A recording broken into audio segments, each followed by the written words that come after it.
I'm Julien. So I was asked to do this because apparently I'm funny, and since I work in London, I get told a lot that Germans aren't funny, so I'm going to do this in English. Right, so this talk is about GDPR, die Datenschutzgrundverordnung, and location-based game I play. I think some of you have seen me or heard me talk about Ingress.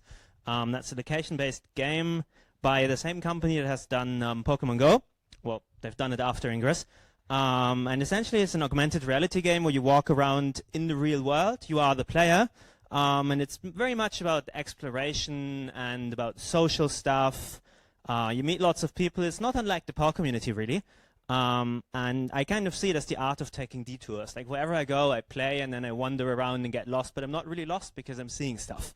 And it's really good for your health. And it's kind of like a fun game. I've been playing it for over 7 years now.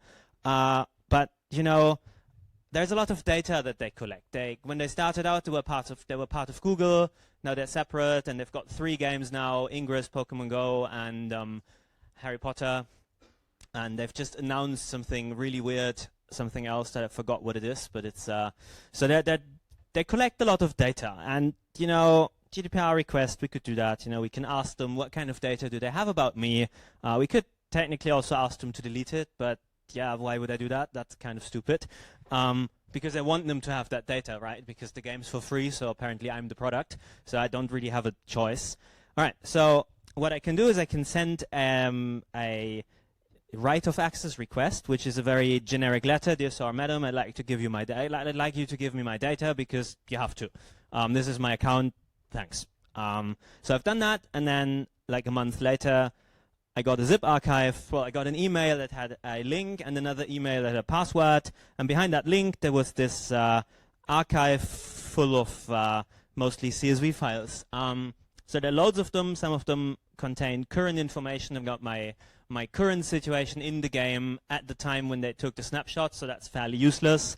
And then there's stuff about my user profile that's fairly useless as well. But then there are small subsets that are kind of good. And this one is really fun. So this is about 2 years ago that I did that. It's like almost 50 megabytes of plain text game log tab separated values. It's really fun. So if we take a look at it, this is just a really small thing. It goes back to 2017 somewhere, I think.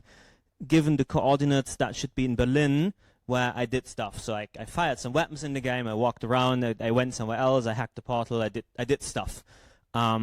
So what they gave me was 2015 in September to 2018 in August when I requested it, which is almost 4 years, but it's not my entire history. So they didn't give me all of it, which is a bit of a shame, but it's quite nice. So what can we do with this? In general, we can see what cities or countries we've visited.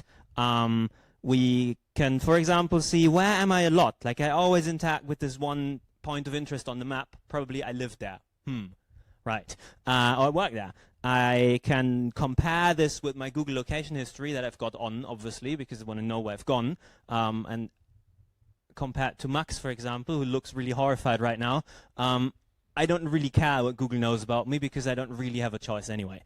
So yeah, you can also see people's daily routines in this. But then you can do stuff that's relevant to the game, like what's my favorite portal, or understand where all my game experience points came from, maybe understand how long it's going to take for me to achieve a certain medal, or what kind of portals or points of interest I've submitted. So we could, of course, roll our own. Like we could use SQLite, dump this in, write some Perl, do some geocoding. It's all easy. It's all fun. I've done some of that, but then other people have already done the work. So there are a couple of different projects. We don't really have to go into them. They're all over the place in terms of what kind of technologies they've used. Yeah, there are a few useful ones. So let's take a look at this. This is Cluj-Napoca in 2016. This is a screenshot of the map that you can look at in the browser for the game. All of those circles are portals, points of interest. It's pretty much the same as Pokestops. They're all green because the other team has captured them at the time when they took the screenshot. But the other colors are interesting. So yellow ones are the ones that I have visited, but I've only hacked them but not captured them. There's hacking unique portals and capturing unique portals. That's interesting. And red circled ones are the ones that I have never visited before. So there are quite a few that are not red or green. So I've been everywhere in 2016, but in 2018 there are more portals now. So this tells us they've submitted more portals. someone has. So I can see, okay, where have I gone? So let's take a look at this. This is the YAPSI venue down there, the medical university. And some of you have probably been there, and they might remember this place.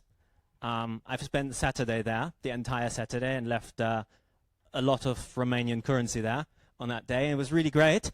So I've clearly walked between those, and I've gone to my hotel. And this thing can visualize it, because it can tell me where I've visited the most portals. And that's really, really cool. So yeah, there are lots of interesting things you can do with this kind of data. If you play a location-based game, try and ask them for the data. I've not seen a Pokemon one, but I would expect it similar. Yeah, give it a try. GDPR is really cool. It's time to move.